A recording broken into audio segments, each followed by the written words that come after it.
everyone, my name is Jillian Carino and I'm here to discuss about attitude dimension, affective domain, and portfolio assessment.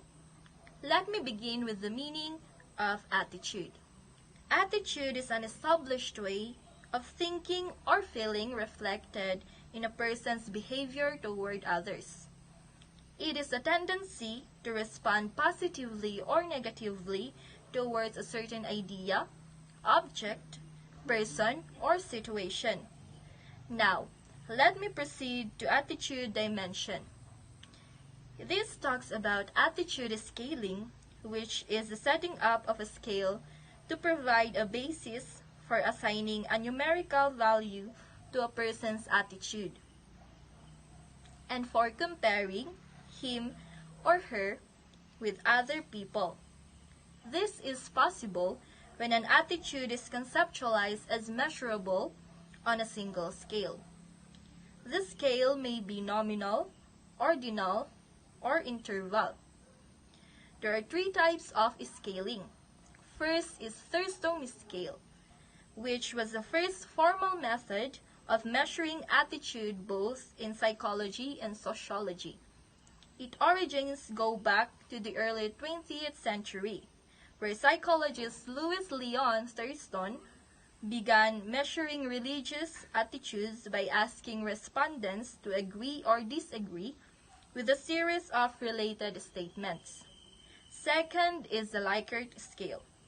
This is a type of rating scale used to measure attitudes or opinions. With this scale, respondents are asked to rate items on a level of agreement.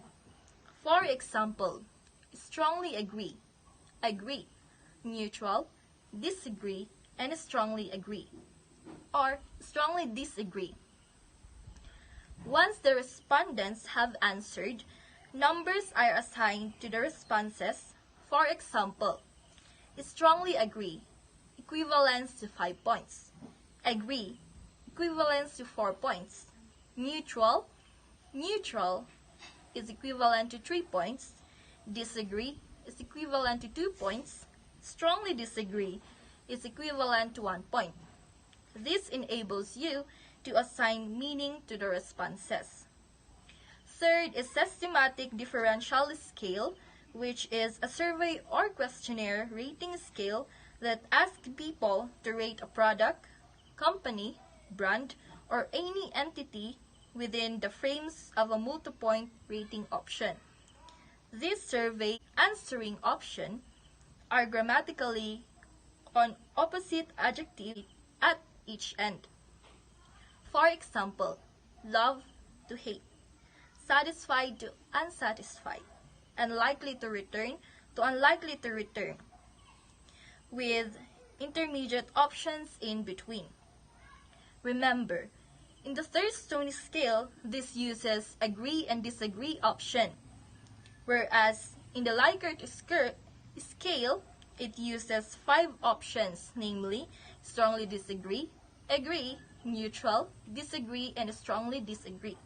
And for the semantic differential scale, uses multi-point rating option. Now, let's move on to the next topic, which is the affective domain. This is demonstrated by behaviors indicating attitudes of awareness, interest, attention, concern, and responsibility. Ability to listen and response in interactions with others, and ability to demonstrate those attitudinal characteristics or values which are appropriate to the test situation and field of study. The domain consists 5 levels which are receiving, responding, valuing, organization, and characterization. In receiving, it refers to students' willingness to attend to particular phenomena of stimuli like classroom activities, textbooks, listening to the discussion of the educator, and the like.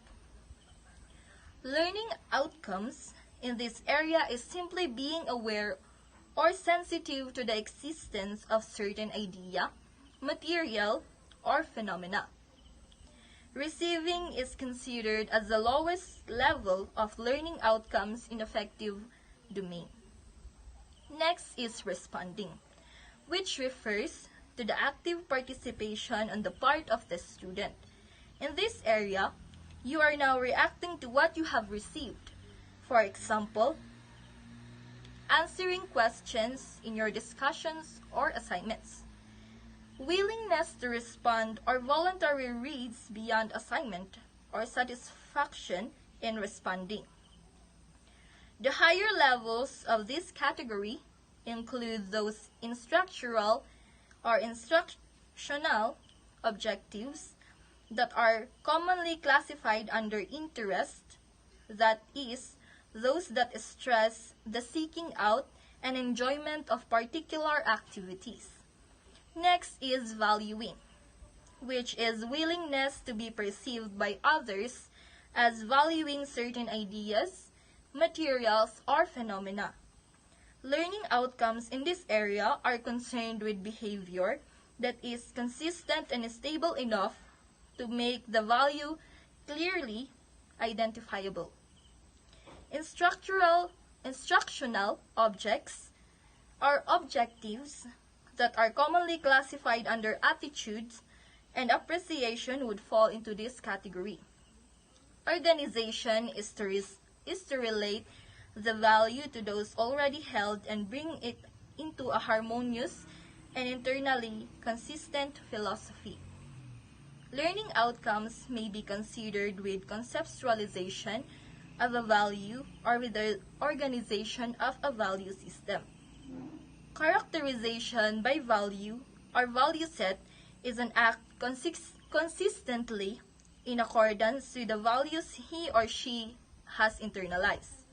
Now to our last topic, which is portfolio assessment.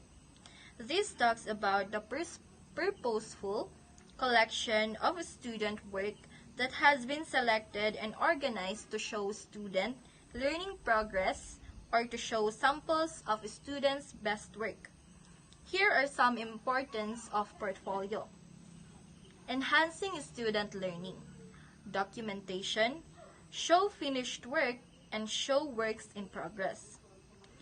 Portfolio contains samples of independent work, evaluations by teacher, peer, self, reflections on the growth over a period of time, and may be used for instructional purposes and may include various stages of products, various drops, and etc. The characteristics of portfolio used in instructional purposes.